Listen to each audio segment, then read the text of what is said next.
일제대 크리스천 신문에서요. 즉 현재 이제 교인들에 대한 앙케이트 조사 나온 게 있었습니다.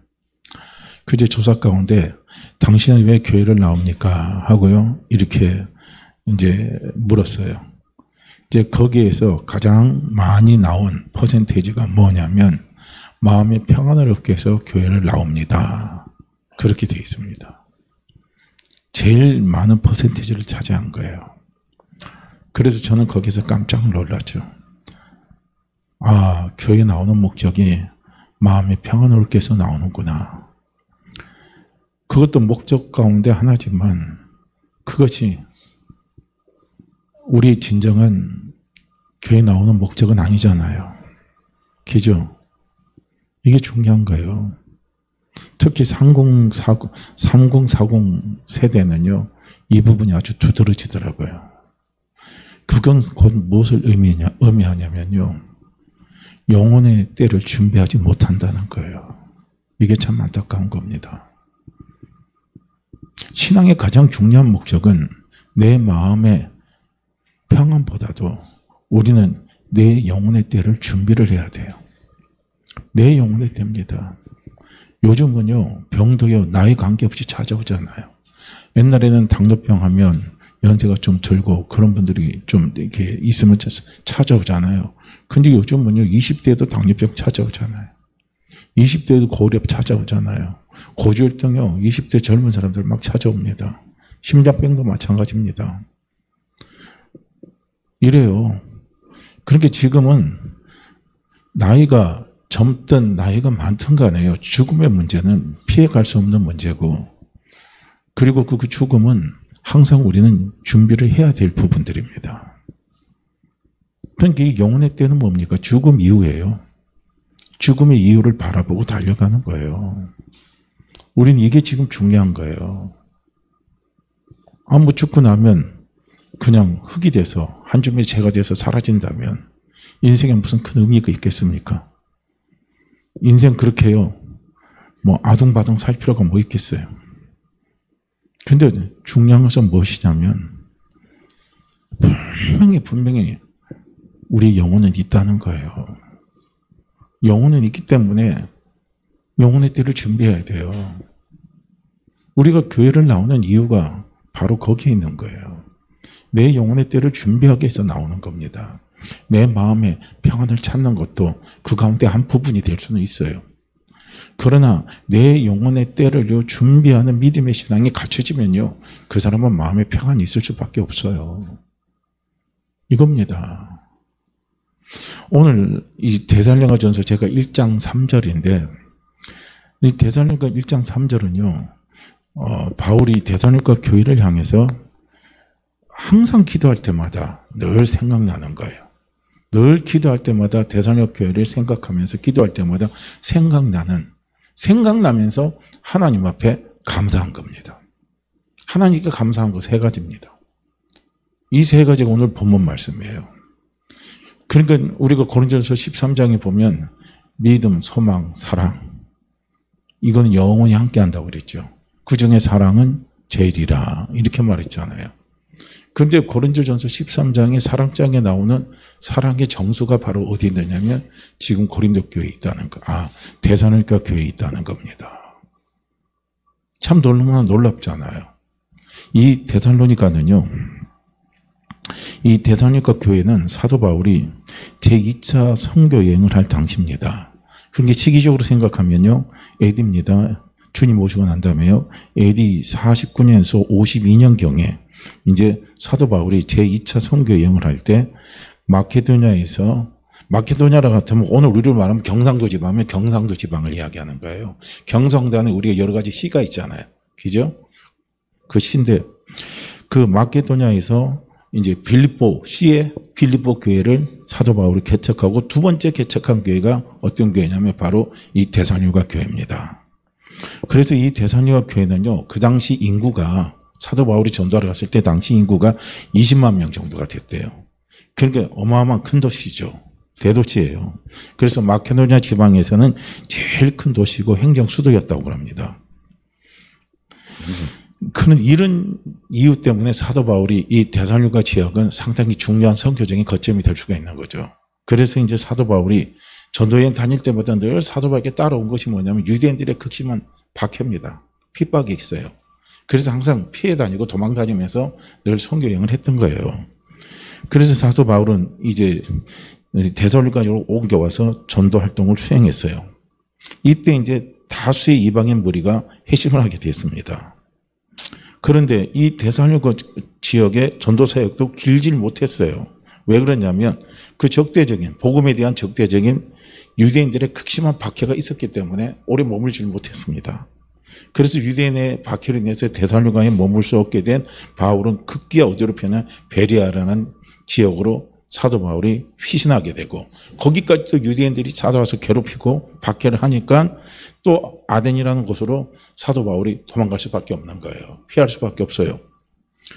그래서 이제 이럴 때 사도 바울 마음속에 늘 가슴에 이게 가슴에 애린 것처럼 남아있는 교회가 항상 생각나는 교회가 뭐냐면 이 데살로니가 교회입니다. 왜냐하면 데살로니가 교회에 사도 바울이 오래 머물러 있질 않아요.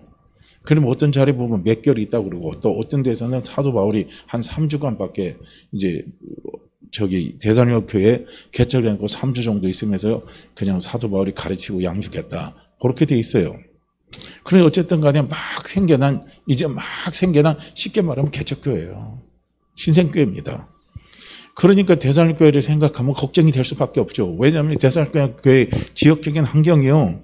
교회에 대해서 복음에 대해서 우호적인 게 아니라 아주 적대적인 관계 속에서 형성되어 있기 때문에 그 가운데서 예수 믿고 이제 신앙생활 한다는 것은 이건 너무 어렵고 힘든 상황이에요.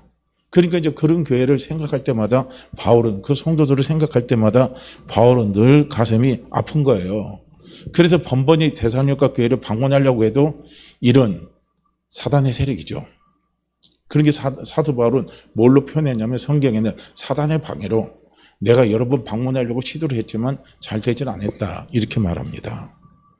그래서 이제 결국은 사도 바울은 에덴에서 누구를 디모데를 데살로니가로 파송을 하는 거예요.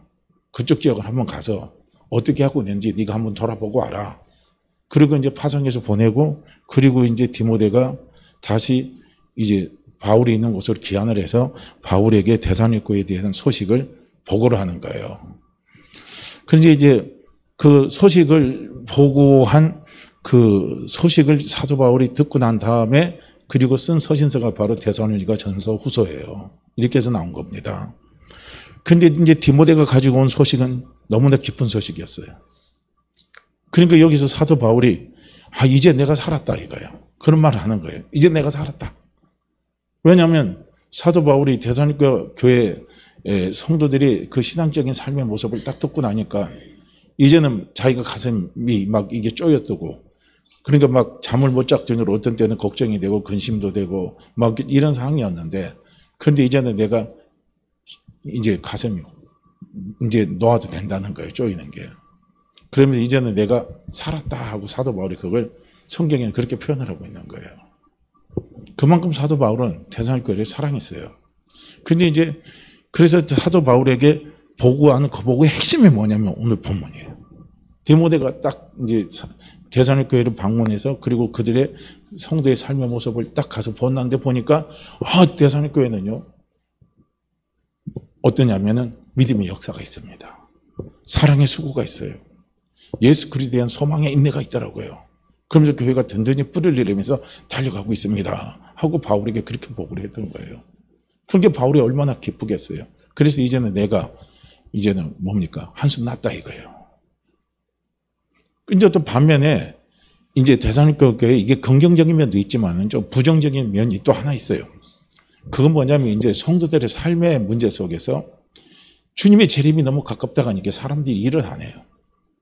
그냥 깨어름지고 그걸 갖다 규모 없이 행한다 이렇게 표현했어요. 일을 안 하고 깨어름지고 하는 거예요. 그러니까 사도 바울이 일하기 싫으면 먹지도 말라고 이제 표현하면서 훈계한 부분도 나오잖아요. 그리고 이제 또 예수님의 재림에 대한 소망을 이 데살로니가 교회 성도들은 많이 갖고 있었어요. 그러면서 그들 속에 늘 궁금증으로 남아 있었고 항상 논쟁거리로 교회 안에 남아 있었던 것이 뭐냐면 그러면 주님이 재림한다면 주님의 재림이 가까웠다면 우리보다 먼저 죽은 사람들, 이제 성경은 죽은 사람들을 잠든 사람이라고 그렇게 표현하잖아요. 죽은 사람들은 주님이 재림하실 때 어떻게 하냐 이거예요. 그럴 때 그들은 어떻게 되냐. 이제 이런 문제 때문에 그 대산육가 교회 속에서 여러 가지 분분한 문제들이 많았던 것 같아요. 그러니까 사도 바울이 그 모든 것을 알고 이제 특히 대살로니가 전 후서는요 어떻게 하냐면은 종말에 대해서 사도 바울이 언급을 참 많이 했습니다.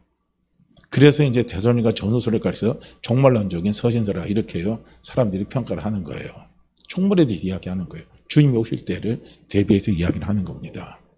그러면서 이제 이런 거 하나하나를 이제 대살로니가 전후서 편지를 통해서 그 대살로니가 교인들의 어떤 신앙적인 부분에서 부족한 부분들을 사도 바울이 잡아주는 거예요.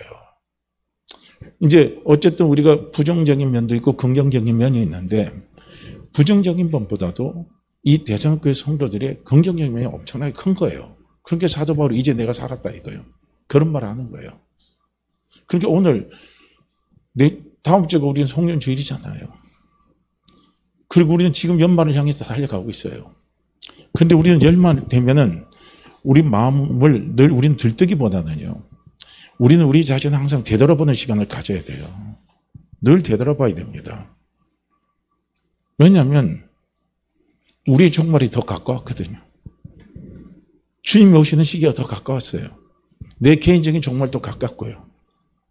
그래서 항상 우리는 늘 한 해를 꼭 마무리 질 때는 늘 우리 자신을 한번 되돌아봐야 돼요. 지금 내 신앙은 어느 위치에 있는가? 이걸 봐야 돼요. 그래서 지금 내 신앙을 되돌아볼 때 제일 좋은 선생은 누가 제일 좋은 선생이냐면요. 지금 뜨끈뜨끈하게 살아 움직이는 사람이요. 사실은 내 신앙에 항상 모델이 될 수 있어야 돼요. 그 사람이 예수 믿은 지 얼마 안 됐다 할지라도 그 사람이 10년, 20년 신앙생활을 했다 할지라도 그 사람이 일반 평신도라 할지라도 그 사람이 목회자라 할지라도요. 우리에게 중요한 것은 뭡니까? 그 사람이 지금 살아있는 신앙에 칭찬받는 신앙, 인정받는 신앙 그 신앙의 삶을 살고 있다면 내가 신앙생활을 30년 했다 할지라도 제가 목회자라 할지라도요. 그분이 평신도로서 그런 삶을 산다 그런다면요. 우리는 본을 받아야 돼요. 도전을 받아야 된다는 거예요. 이걸 우리는 한번 생각해 보자 이거예요. 근데 대살로니가 교회는요, 정말 제가 지금 이거 준비하면서 찾은 주석서에 보면은 사도 바울이 수개월 동안 머물렀다고 그랬어요. 수개월 동안 머무른 교회. 그러니까 개척한 지 얼마 안 된 교회라는 거죠. 그런데 그런 교회로서 이런 놀라운 역사가 있는 거예요. 그렇게 대살로니가전서 1장만 한번 읽어보세요. 1장만 읽어보면 대살로니가 어떤 교회인가 우리 속에서 확 다가올 수가 있습니다. 그럼 대살로니가 교회가 어떤 교회인가 내 속에요 확 다가올 수 있는 것은 다른 말로 말한다면 대살로니가 교회 성도들의 신앙의 삶의 모습이 내 속에 확 다가올 수 있어야 된다는 거예요. 사실은 이게 우리에게요 충격적인 면으로 내 자신에게 자꾸 돌아봐야 된다는 거예요. 이게 우리에게 필요한 거예요. 그러니까 사도 바울이 대살로니가 교회 성도들의 보고 정말 감격하고 너무 감격했으니까 기도할 때마다 늘 기억을 한다는 거예요. 대살로니가 교회 성도들을 늘 기억을 하면서 하나님 앞에 감사하다 이거예요. 하나님 저는 대살로니가 지역에 가서 이러한 상황에서 제가 교회를 개척했고 염려하고 근심했는데 하나님 너무나도 감사하게 하나님께서 대살로니가 교회 성도들을 지켜주시니 감사합니다. 지켜주시니 감사합니다. 믿음의 역사가 있게 하시니 감사합니다. 사랑의 수고가 있게 하시니 감사합니다. 하나님 예수 그리스도에 대한 소망을 가지고 달려가며 인내하며 달려갈 수 있도록 하나님께서 지켜주시고 역사하시고 인도해 주시니 감사합니다고요. 사도 바울이 기도할 때마다 생각나면서 하나님 앞에 감사했다는 거예요.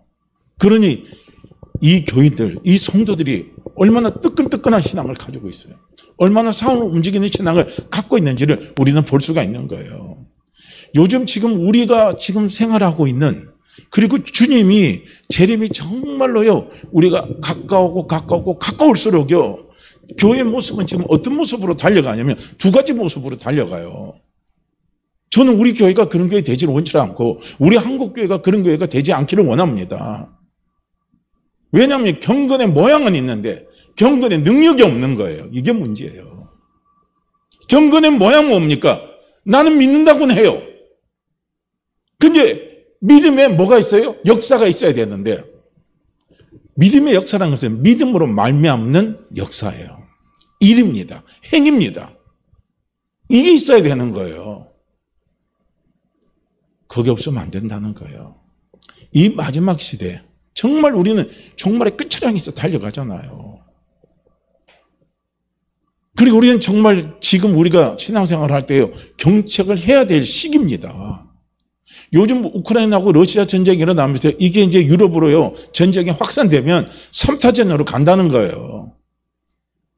이제 3차 대전으로 가게 되면요, 이제 주님의 재림 그만 가까워 나오는 거예요. 지금요, 모든 게요, 왜 이렇게 될 수밖에 없냐면, 제가 지금 판단하고 제가 생각하는 게 반드시 옳다고는 생각 안 해요. 제가 보는 시점이 있어요. 경제도 지금 하나로 통합을 시켜야 되고요. 나라도 하나를 통합을 시켜야 되고요. 종교도 하나로 통합을 시켜야 돼요. 그래야 적그리스도가 오는 거예요. 그래야 적그리스도가 나타나가지고 그 자리를 꿰차고 앉는 거예요. 지금 그 작업이 되는 거예요. 보세요. 여기저기서 전쟁이 막 일어나잖아요. 국지전이 일어나잖아요. 막 이런 전쟁의 포화가 오잖아요. 그러면 사람들이 어떤 생각을 합니까? 아, 이랬었는데 평화가 필요하다 이거예요.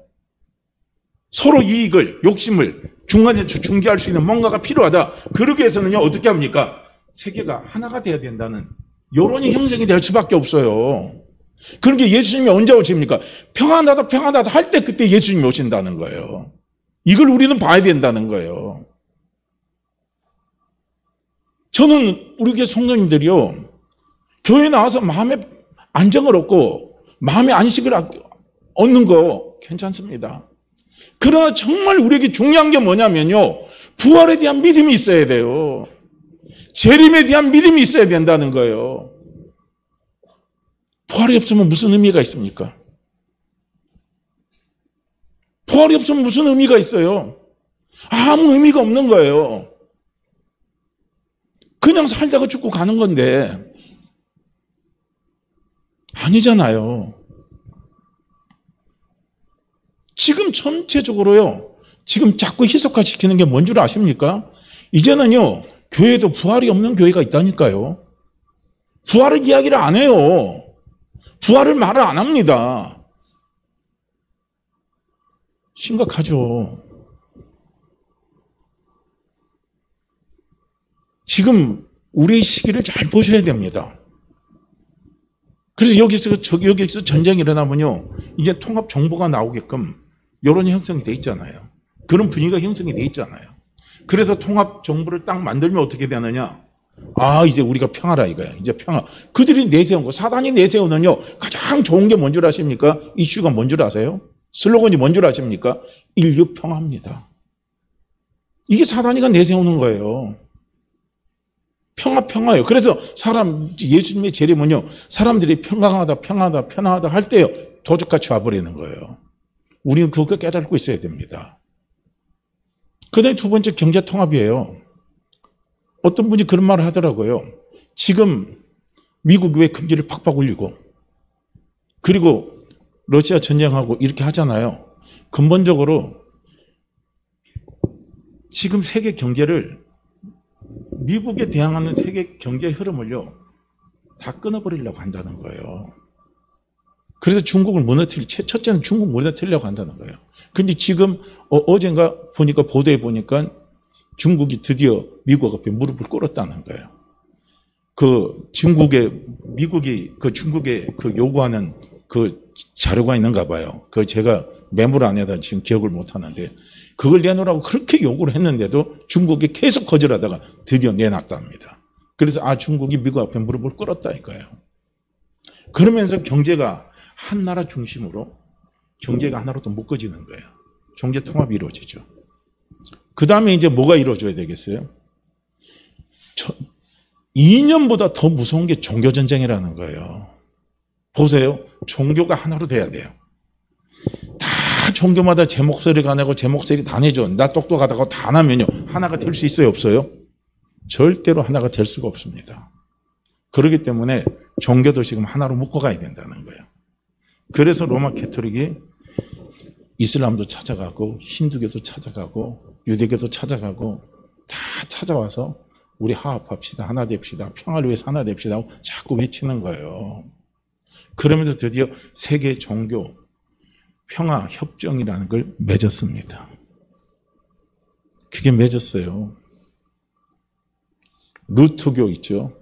루터교가 누구의 후예입니까? 마르틴 루터의 후예잖아요. 그 루터교가 로마 가톨릭하고 손을 잡았어요. 참 놀랍죠. 그러면서 드디어 종교도 하나로 통합되어지는 거예요.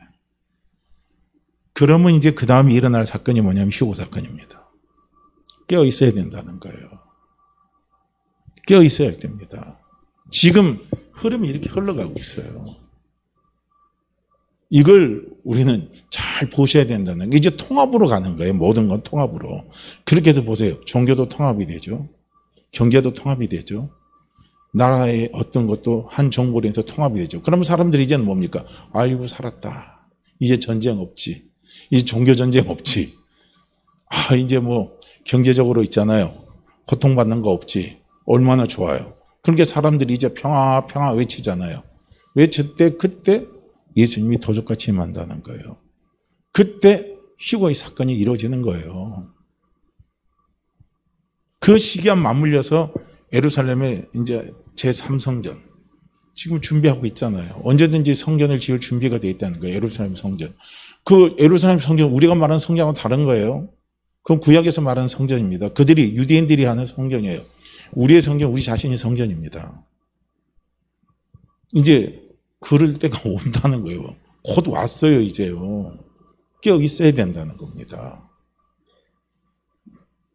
그러니까 우리가 기독교 신앙에 기독교 신앙이라고 봐도 예수 믿는 사람의 신앙의 가장 정수가 뭔 줄 아십니까? 그게 부활이에요. 예수님의 재림과 부활입니다. 다른 어떤 종교보다도 예수 믿는 우리가 성경에서는요, 확실하게 이야기해 주는 게 종말의 순서가 확실하게 나오잖아요. 그게 너무나도 확실하게 이야기를 하고 있는데 우린 지금 어느 시점에서 있는가를 되돌아보시라는 거예요. 그러면서 지금 우리의 신앙을 자꾸 점검을 해보시라는 거예요. 그렇게 주님이 어느 날 도적같이 이제 임하는데 휴거 사건이 일어나잖아요. 그런데 깨어있지 못한 사람은 그건 못 보는 거죠. 깨어있는 사람만이 볼 수 있는 거죠. 그리고 우리는 준비를 해야 돼요. 휴거되면 이 땅에 있는 내 재산이 무슨 의미가 있어요? 의미가 있습니까? 없습니까? 휴거되면요, 우리가 이 땅에서요, 내가 소중히 여겼던 것들 다 의미가 없어요. 그렇다고 그거 소중히 여겼던 것을 버리라는 소리는 아니에요. 거기에 집착은 하지 말라는 거예요. 부활 이상 집착하지 마세요. 예수 그리스도 이상 집착하지 마시라는 거예요. 그걸 넘어서는 문제가 되는 거예요.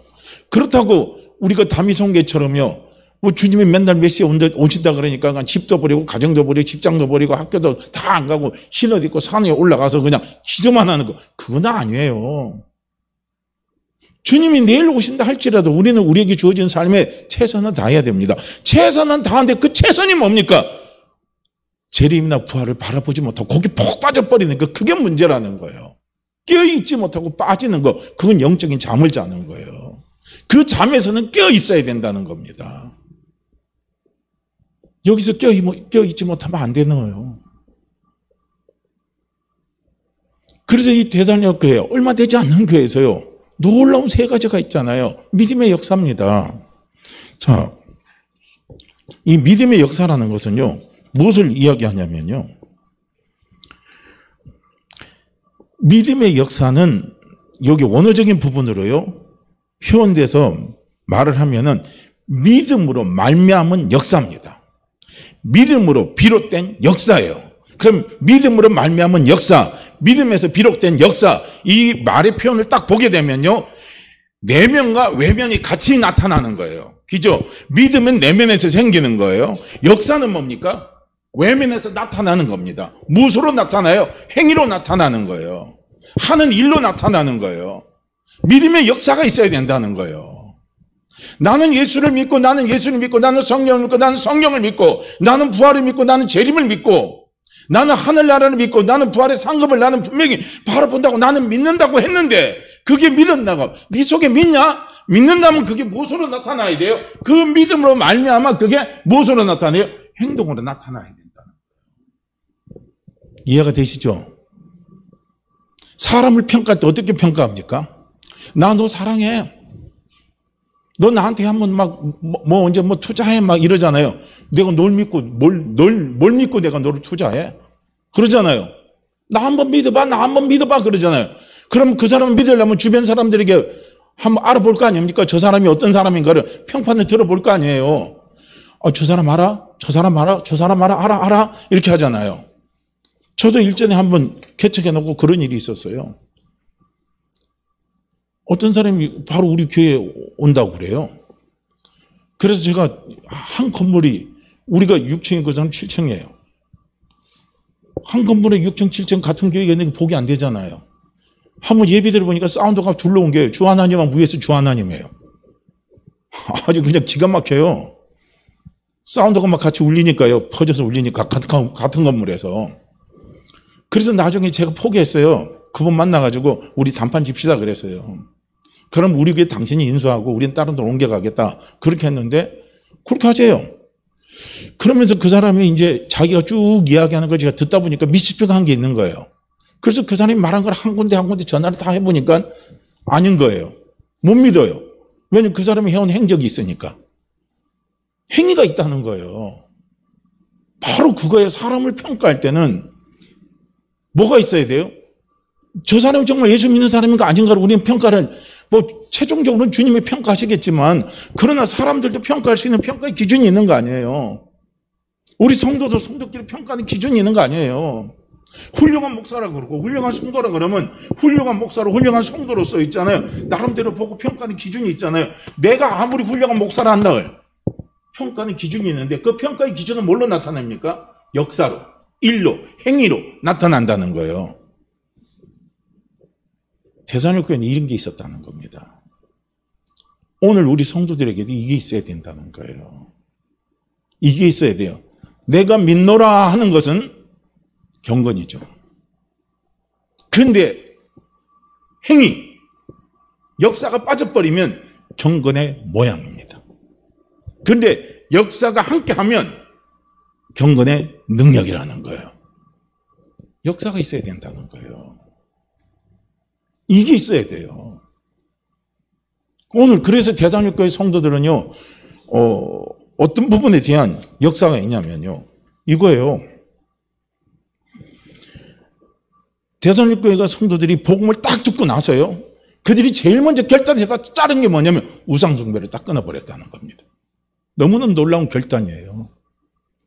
오늘 이건 우리로 말한다면요, 뭘 이야기하냐면 제사 내지 마십시오. 제사 내지 마십시오. 성도들은 제사 지내는 거 아닙니다. 그건 귀신에게 절하는 겁니다. 아직도 제사 못 끊는 사람 많아요.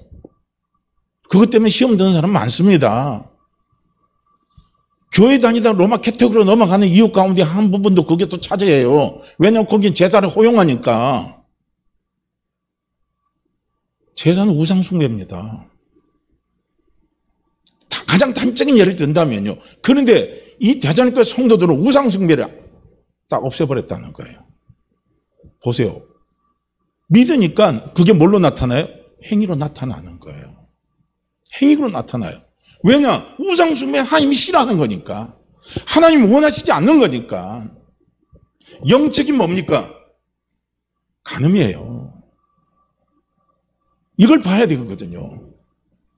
그렇기 때문에 예수를 믿는 우리는요, 예수를 믿는다 한다면, 내가 정말 구원을 안다고 한다면, 내가 복음을 안다고 한다면, 그걸 안다고, 내가 그걸 믿는다고 한다면, 우리에게 걸맞는 무엇이 있어야 되냐면, 결단으로 이루어지는 행동이 나타나야 된다는 거예요.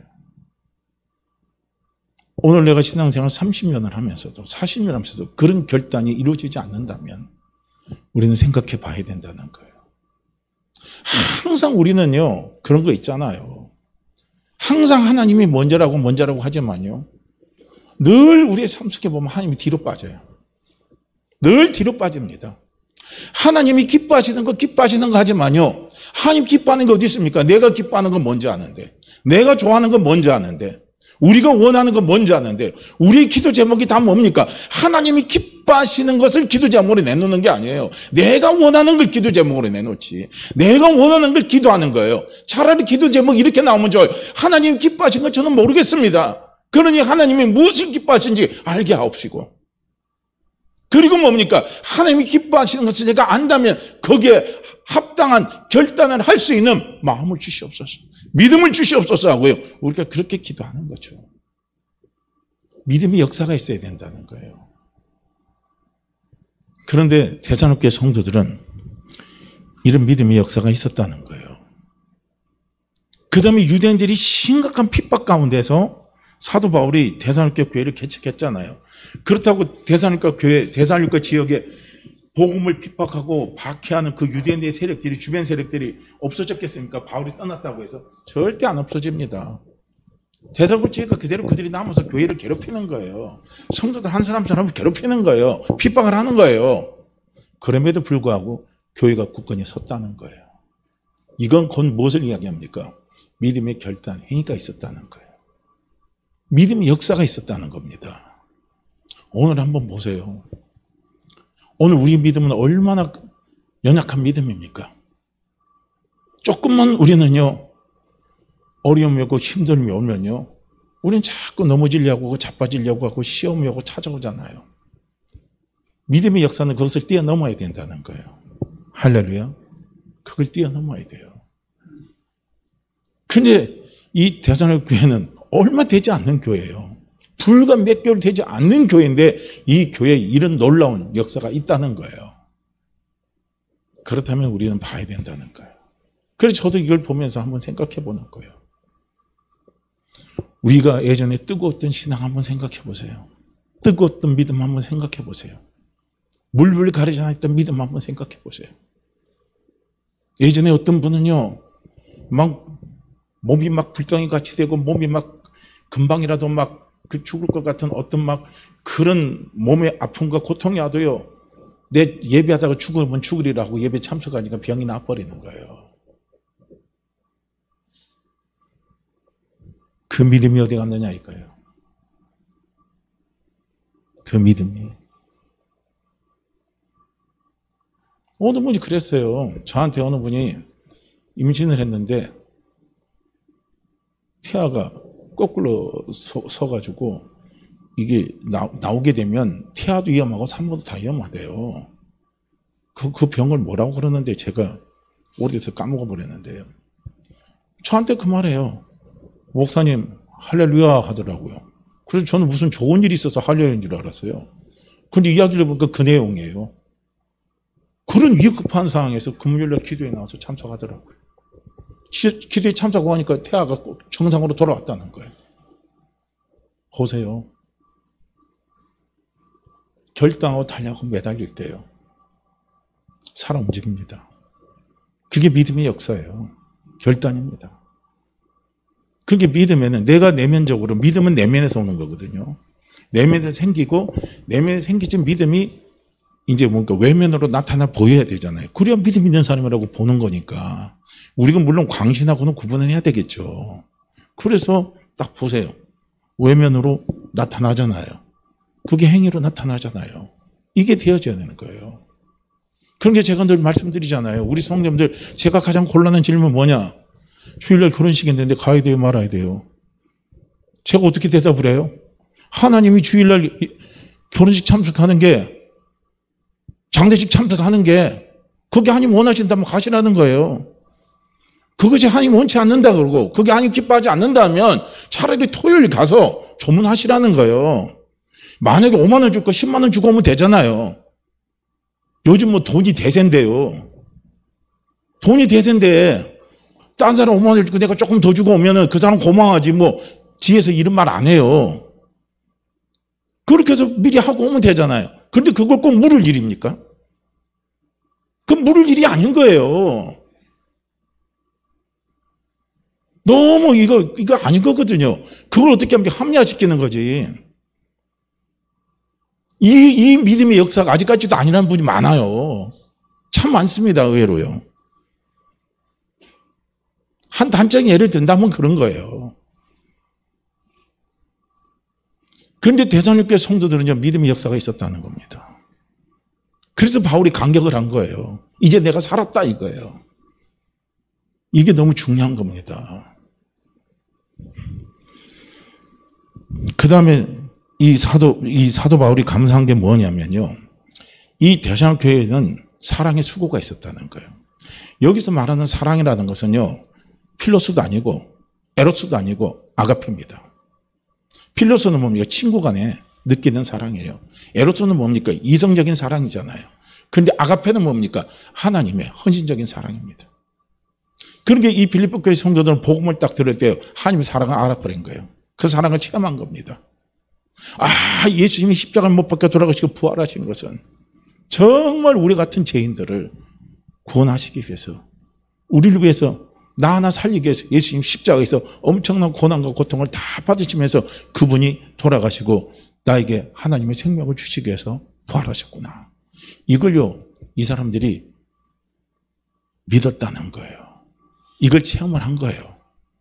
그러니까 이 사랑에는요, 무엇이 따라오냐면, 말로만 하는 사랑, 머리로만 하는 사랑, 감정으로 하는 사랑에게는 뭐냐면요, 수고가 안 나타나요. 이게 안 나타납니다.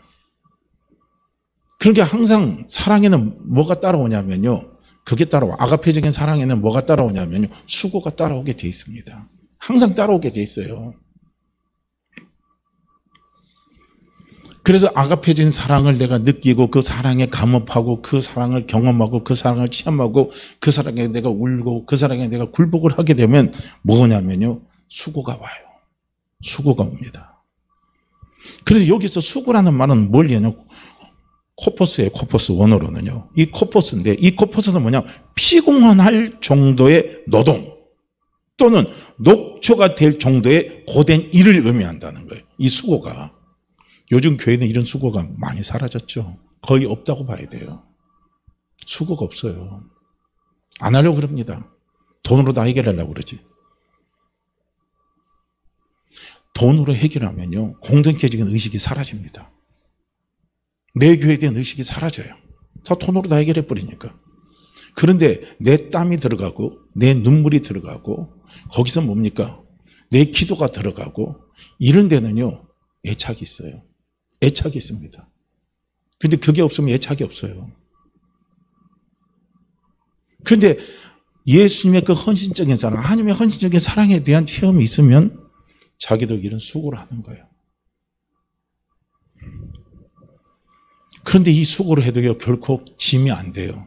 기쁨이 되고 감사가 된다는 겁니다. 왜냐하면 나를 사랑하신 주님을 생각하니까 그 사랑에 보답하고 싶은 거죠. 그 사랑에 함께하고 싶은 거예요. 그러니까 짐이 안 되는 거예요. 낙심하지 않습니다. 우리는 이런 한 예를 우리가 본다면요, 어디서 보냐면, 우리가 아가씨하고 어머니하고는 차이가 엄청납니다. 아가씨는 우리가 보통 미혼이잖아요. 아가씨는 보호해야 할 대상이고, 그러다 귀엽고 예쁘고 막 이렇잖아요. 그런데 엄마는 어떻게 해요? 강하죠. 엄마는 강해요. 그런데 아가씨는 어떻게 해요? 약합니다. 엄마는 강해요. 그걸 볼 수 있는 거예요. 그러니까 미혼인 여성이요, 힘들고 어렵고 더러운 일을 하려고 그러면 손 안 댑니다. 이거 어떻게 안 해요. 그런데요, 결혼을 딱 해보세요. 결혼해서 가정을 딱 이루게 되면 다 달라집니다. 사랑하는 남편이 있죠. 남편에서 밥을 짓습니다. 남편에서 찬을 만듭니다. 남편을 빨아줍니다. 수고하죠. 그렇지만 남편이 밥 잘 먹어주고 막 이러면 너무 기쁘잖아요. 너무 감사하잖아요. 그리고 자기가 애를 놓으면 애가 막 아프잖아요. 애가 막 아파서 막 갑자기 힘들고 막 병이 생기면요, 나중엔 어떤 엄마는 그러대요. 애기 병까지 자기 코에 대면서 핥으면서 보는 거예요. 이게 미혼일 같으면 이게 가능한 겁니까? 더러운 거지.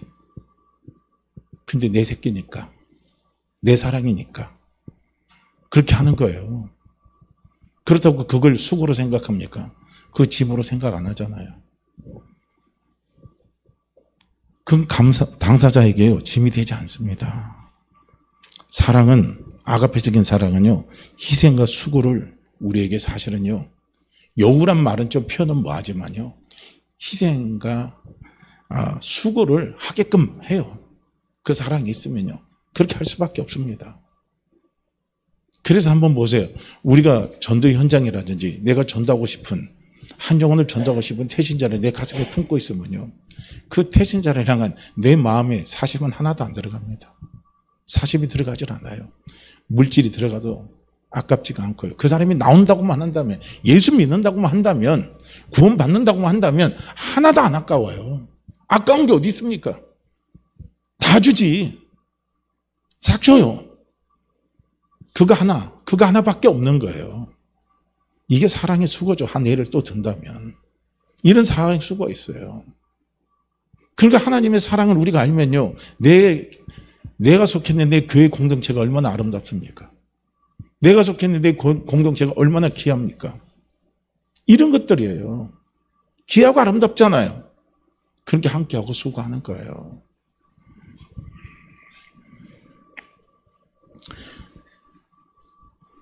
우리가 신앙적인 사람을 보게 되면요, 리빙스턴 같은 사람들 한번 보세요.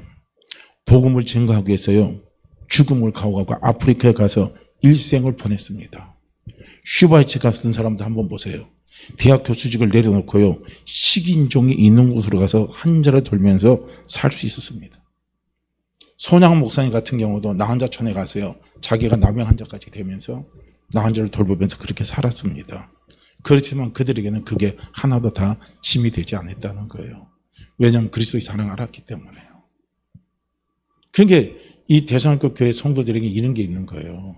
그렇게 데살로니가 교회 성도들이요, 예루살렘 교회에 가뭄이 들었다니까 이들의 삶이 넉넉하지 않는 삶이에요.